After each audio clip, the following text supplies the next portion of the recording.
Pinaigting po ng Bureau of Fisheries and Aquatic Resources Region 1 at ng 4th Special Forces Mabangis Company ng Philippine Army ang kanilang ugnayan sa pamamagitan ng formal na paglagda ng Memorandum of Agreement upang mas mapalakas pa ang suporta sa mga komunidad ng mangingisda sa buong rehiyon.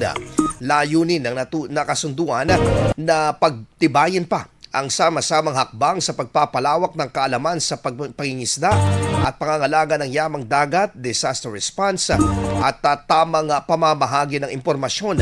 Kasama na rin dyan ang iba pang community-based initiatives lalo na sa post-disaster rehabilitation at development programs para sa mga mangingisda.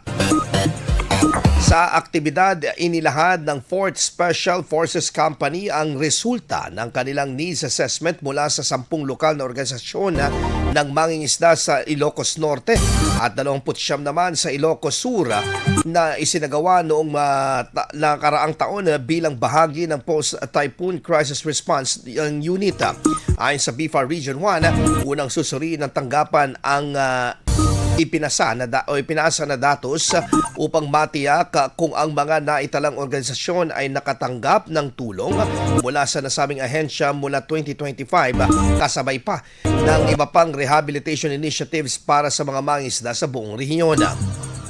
Nagpapatuloy naman ang tanggapan sa paglulunsad ng mga programa para sa epektibong pagbibigay ng tulong sa mga coastal communities lalo na sa panahon ng kalamidad at rehabilitasyon. IFM News. IFM News. IFM News.